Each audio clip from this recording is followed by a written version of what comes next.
So whenever you are answering an author's purpose question, the first thing you should do is read the question. So here it says, read the sentence from paragraph 16. What is the most likely reason why the author includes this description of the foreigner's actions? So what you need to figure out first is, what is the question asking you to do? So we know that it's asking, why does the author include the description? Okay, why? And then the second thing you should do is figure out where in the text you will find the answer. So it says here, paragraph 16 is where you can find the answer. And they also have it in the box right here, which is helpful. So we know that we're going to be focusing our attention on paragraph 16. That's step number 1. Step number 2, you need to read through the answer choices, A through D, and figure out some key words that will make each answer choice wrong. So in A, it says to demonstrate how valuable the gift is to him. So the gift is valuable.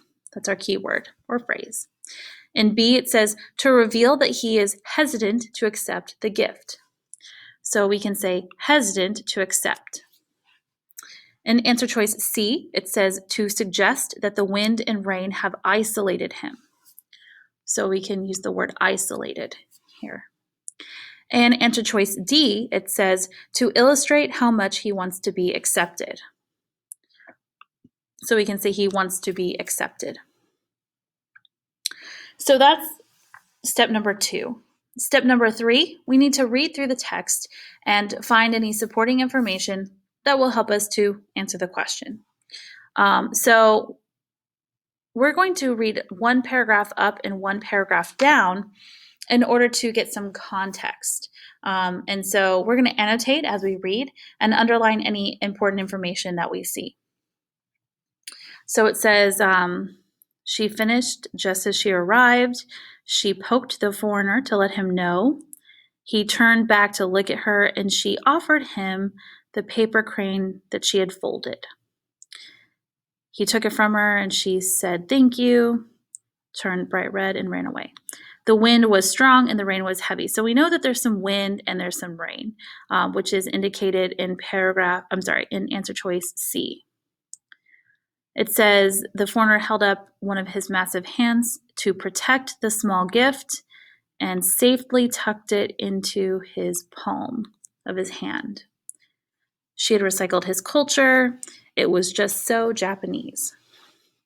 Okay, so now that we have annotated the text, we can start to eliminate some answer choices.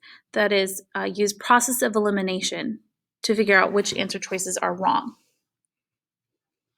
So in these paragraphs, it never indicates that he is isolated. Okay, so it never tells us that he feels like he is alone. So C is incorrect.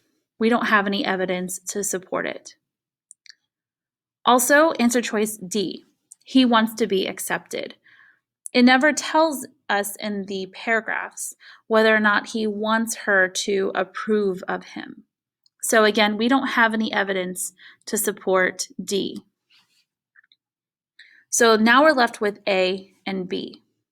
Either the gift is valuable to him, A, or B, he's hesitant or does not want to accept the gift. Here in paragraph 16, it says that he protects the gift and he makes sure that it's safe. Those are the actions of someone who thinks that something is valuable. So A is the best answer choice and B can be eliminated. Once you have used process of elimination to find the correct answer, you have to make sure that you can point to some words or phrases in the text that will help to support your answer choice. Here we know that valuable is the correct answer because he protects the gift and he makes sure that it's safe. If you cannot support your answer with evidence from the text, that means that your answer is probably wrong and you need to go back through the steps and select a different answer.